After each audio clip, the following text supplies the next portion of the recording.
नमस्कार दोस्तों, आप सभी का लॉ सीखो के न्यूज़ इन फ्लैश में। चलिए आज की पहली खबर देखते हैं। ये है हमारे देश के प्रख्यात इकोनॉमिक्स अर्थशास्त्री राधाकृष्णन के बारे में।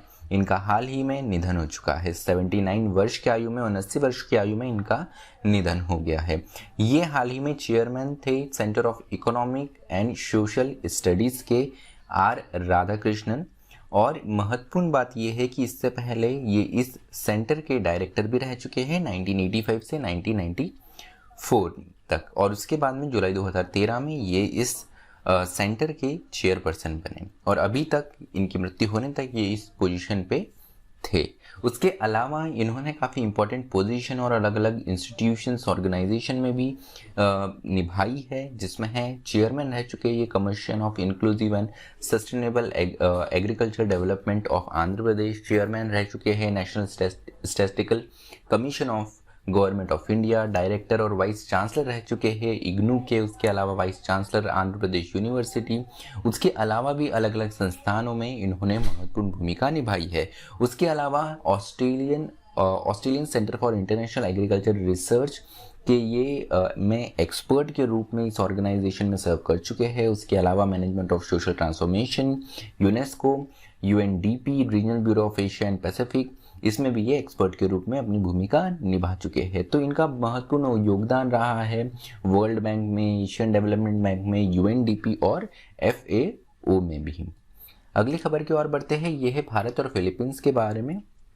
भारत ब्रह्मोस एयर स्पेस और फिलीपींस ने हाल ही में एक डील साइन करी है $375 मिलियन की, जिसमें फिलीपीन मरीन्स को हमारे भारत की तरफ से यहाँ पर 3 batteries of BrahMos cruise missile दी जाएंगी। तो अपने आप में भारत के लिए ये काफ़ी प्रमुख एक खबर है, क्योंकि अब हम एज अ एक्सपोर्टर के रूप में, एज अ निर्यातक के रूप में अपने आप को इस्टेब्लिश धीरे धीरे कर रहे हैं। उसके अलावा फिलीपीन आर्मी भी यहाँ पे ब्रह्मोस ले सकती है, और उसके साथ ही साथ थाईलैंड, वियतनाम और इंडोनेशिया ने भी इसमें दिलचस्पी दिखाई है। ब्रह्मोस जो है इसका रेंज होता है 290 किलोमीटर और ये 200 किलोग्राम तक का वॉरहेड कैरी कर सकती है।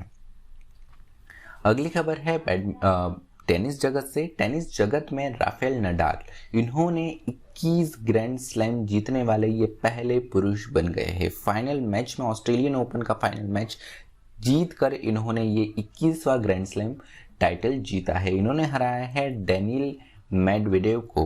काफ़ी थ्रिलिंग मैच था ये अपने आप में, और ये अपने आप में एक हिस्ट्री क्रिएट हो गई। ये पहले पुरुष बन गए हैं जिन्होंने 21 ग्रैंड स्लैम टाइटल जीते। इससे पहले अगर आपको बता दूं कि नोवाक जोकोविच, जिनके पास में 20 टाइटल, तीसरे नंबर पे आते हैं रॉजर फेडरर, जिनके पास में भी 20 टाइटल्स है, और पीटर सैम्प्रास के पास में 14 ग्रैंड स्लैम टाइटल्स है।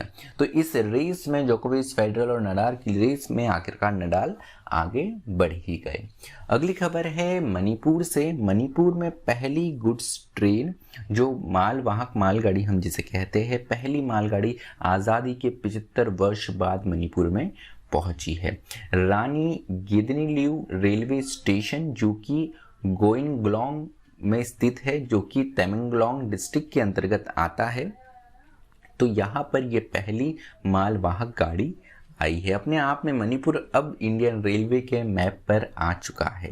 तो ये 111 किलोमीटर लंबी और करीब 14,000 करोड़ का प्रोजेक्ट था, जिसमें झिरीबाम को स्टेट कैपिटल इम्फाल से जोड़ा गया। 2013 में ही यह सैंक्शन हो चुका था। उसके बाद में ये इस वर्ष यहाँ पर पूर्ण हुआ। तो यहाँ पर इस कंप्लीट प्रोजेक्ट में 46 टर्नल्स और 153 ब्रिजेस है, जिसमें नॉनी ब्रिज, जो कि सबसे ऊंचा वर्ल्ड्स टॉलेस्ट कंस्ट्रक्शन ब्रिज बनेगा, जिसकी हाइट 141 मीटर रहेगी। यहाँ पे काइमे रेलवे स्टेशन जो है, इसका नाम बदल के रानी गिदनील्यू रेलवे स्टेशन कर दिया गया।